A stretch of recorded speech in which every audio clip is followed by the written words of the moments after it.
How to change the font size on your Windows PC.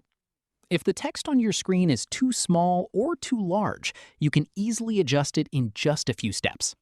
First, click the Start button. Then, open Settings. In the Settings window, click Accessibility from the left sidebar. Next, select Text Size.